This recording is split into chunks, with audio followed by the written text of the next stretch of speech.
असम की हिमंता सरकार अवैध अप्रवासियों को राज्य से बाहर निकालने के लिए एड़ी चोटी का जोर लगा रही, लेकिन देश के ही कुछ लोग इन घुसपैठियों को मासूम बता रहे। उनका कहना है कि असम सरकार का बेदखली अभियान सरासर गलत।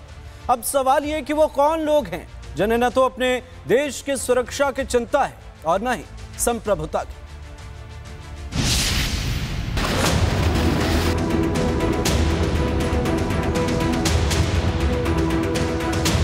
धर्म के आधार पर लोगों को बांटकर सत्ता पाने के लिए असम को एक इस्लामिक प्रदेश बनाना, वो सोच का खिलाफ में हम लोग काम करेंगे।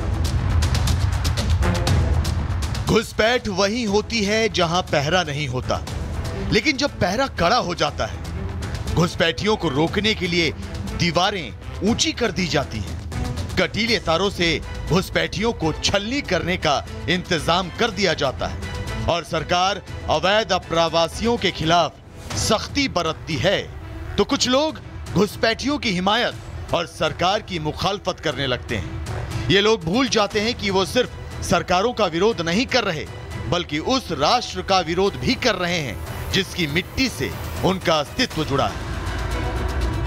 फिलहाल असम में भी कुछ ऐसा ही हो रहा है। हिमंता बिस्वा शर्मा की सरकार ने घुसपैठ और अवैध कब्जे के खिलाफ युद्ध का उद्घोष कर दिया है। अवैध कब्जे खाली कराए जा रहे हैं, घुसपैठियों की पहचान कर उन्हें राज्य से बाहर भेजा जा रहा है, तो वहीं डेमोग्राफी बदलने की साजिश रचने वालों के खिलाफ सख्ती बरती जा रही है। I think so far we have detained and pushed back more than around 1,000 infiltrators this year. Assam government is not arresting them because if we arrest them, we put them in Indian jail, they get bail. So we have created another way to push back them immediately. So we have pushed back nearly 1,000 infiltrators in after disruption in Bangladesh. घुसपैठ और अवैध कब्जे के खिलाफ हिमंता बिस्वा शर्मा की सरकार का Hunter चल रहा है, लेकिन दर्द हो रहा है उन लोगों को जिनकी जुबान हिंदुओं के खिलाफ हो रहे अत्याचारों पर सिल जाती, जो हिंदुओं पर हुए जुल्मों को लेकर बगले झांकने लगते हैं। जमीयत उलेमाए हिंद के अध्यक्ष मौलाना महमूद मदनी ऐसे ही लोगों में शुमार किए जाते हैं। फिलहाल मौलाना महमूद मदनी असम के दौरे पर हैं। वो उन लोगों से मिल रहे हैं जिनके अवैध कब्जे को ढहाया गया, लेकिन महमूद मदनी ने न सिर्फ इस कब्जा गैंग को क्लीन चिट दे दी, बल्कि कानून के तहत कार्रवाई कर रही असम सरकार पर भी आरोपों की बौछार कर। स्टेट में एविक्शन का काम हो रहा है, बहुत जगहों पे होता है, लेकिन यहाँ के जिस तरह किया जा रहा है, मैं गया था कल बहुत सारे इलाकों में, तो जिस तरह किया जा रहा है इसको देखकर दुखी होना, मुझे लगता है आप लोग भी अगर जाएंगे, देखेंगे तरीके को, सिस्टम को, तो आपको भी कष्ट होगा। मुझे बहुत कष्ट हुआ, बहुत दुख हुआ। धर्म के आधार पर लोगों को बांटकर सत्ता पाने के लिए, सत्ता बाकी रखने के लिए लोग खास किस्म के नारे देकर, एक विशेष वर्ग बताकर, मियां बताकर, अननोन बताकर, तो वो एटीट्यूड सही मानों में एविक्शन की इस बारबरिक तरीके से एक्शन से जितना दुख, उससे ज्यादा दुख उस एटीट्यूड पे है। मौलाना महमूद मदनी अपने एजेंडे के तहत बयान दे रहे हैं। वो उस विचार के तहत बोल रहे हैं जिसमें समानता और संविधान से ज्यादा शायद मजहब मायने रखता है, वरना जमीयत के अध्यक्ष अवैध कब्जाधारियों को मासूम न बताते, मजहबी कार्ड खेलकर घुसपैठियों का बचाव न करते। मौलाना मदनी जब विदेशी घुसपैठिए भारत के अंदर घुस रहे थे, तो आपके ही लोग तो थे जो उनको बसा रहे हैं, उनको पैसा दे रहे हैं, उनको हर प्रकार की सहायता दे रहे हैं, ये जानते हुए भी कि देश के लिए खतरा है, गंभीर खतरा है।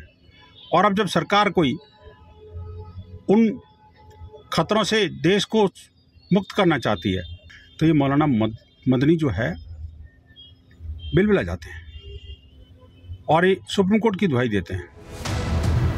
जमीयत के अध्यक्ष मौलाना महमूद मदनी का विरोध तो हो गए, क्योंकि ये वही महमूद मदनी हैं जो सरकार को सीधी चुनौती देते हैं, देश में अराजकता फैलाने की धमकी देते हैं और भीड़ तंत्र से कानून को कुचलने की वकालत करते हैं। यकीन नहीं आता तो सुनिए इनका कुछ दिनों पहले दिया गया ये पुराना बयान। सही के लिए क्या है, मदरसा अपनी जाती जमीन में हो, इमारत मंजूरियां लेके बनाई गई हो, फायर फाइटिंग का अरेंजमेंट हो, बच्चों के रखने का जो इंतजाम हुकूक अतफाल से मुताल्लिक है उसको भी पूरा किया जा रहा हो, सरकार फिर भी अगर खराब करना चाहे, दुश्मनी पर उतर आए, तो समझ लीजिए, एक बात याद कर लीजिए, फिर लड़ाई होगी जिंदगी और मौत के बीच का कोई रास्ता नहीं रहेगा। राष्ट्र सर्वोपरि किसके लिए है?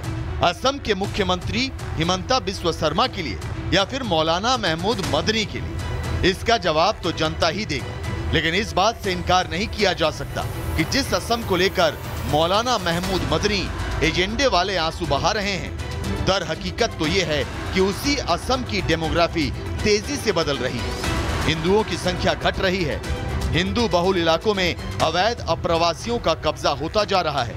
यही नहीं, घुसपैठिए मूल निवासियों की जमीन छीनकर अपना आधार मजबूत कर रहे हैं। आंकड़े इसकी तस्दीक भी करते हैं।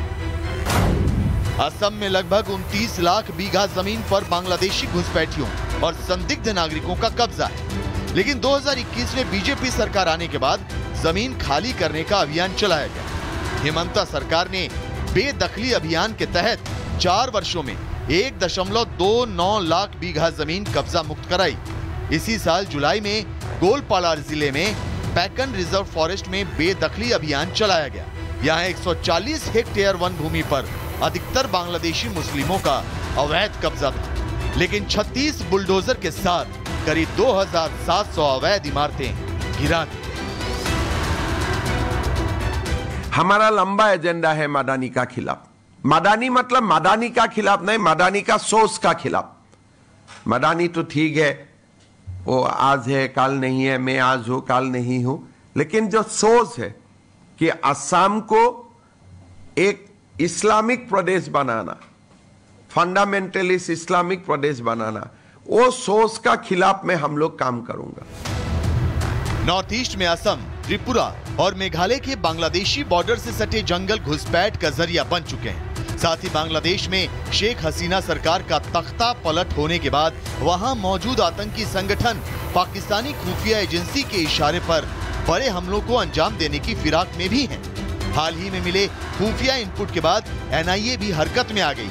लेकिन जमीयत के अध्यक्ष मौलाना महमूद मदनी को राष्ट्र की सुरक्षा से ज्यादा अपने मजहब से ताल्लुक रखने वाले उन लोगों से है जिन्होंने अवैध कब्जे किए और गैर कानूनी तरीके से भारत में एंट्री की। जबकि सुप्रीम कोर्ट भी अपने एक आदेश में घुसपैठियों पर कार्रवाई की बात कह चुका है। सुप्रीम कोर्ट ने कहा है कि 24 मार्च 1971 के बाद असम आने वाले सभी बांग्लादेशी नागरिक घुसपैठिए हैं। सुप्रीम कोर्ट ने यह भी कहा है कि जितनी जल्दी हो इन घुसपैठियों को निकाला जाना चाहिए।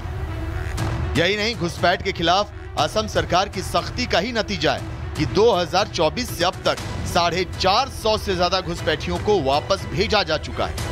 Immigrants expulsion from Assam act 1950 के तहत हिमंता सरकार घुसपैठियों को खोज कर वापस उनके मुल्क भेज रही है, जबकि अवैध कब्जे को खाली कराया जा रहा है। तो राष्ट्र सर्वोपरि में सवाल ये कि घुसपैठ के खिलाफ एक्शन से एक वर्ग विशेष को दिक्कत क्यों हो रही है? घुसपैठियों की तरफदारी क्या देश से गद्दारी नहीं है?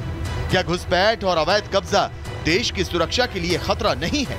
क्या घुसपैठियों और अवैध कब्जाधारियों का बचाव राष्ट्र से ज्यादा अहमियत रखता है? और घुसपैठियों की हिमायत करने वालों के लिए देश बड़ा है या मजहब?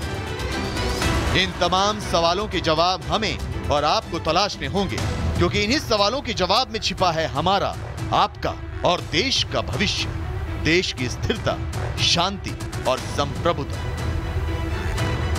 Bureau report, Republic Bharat.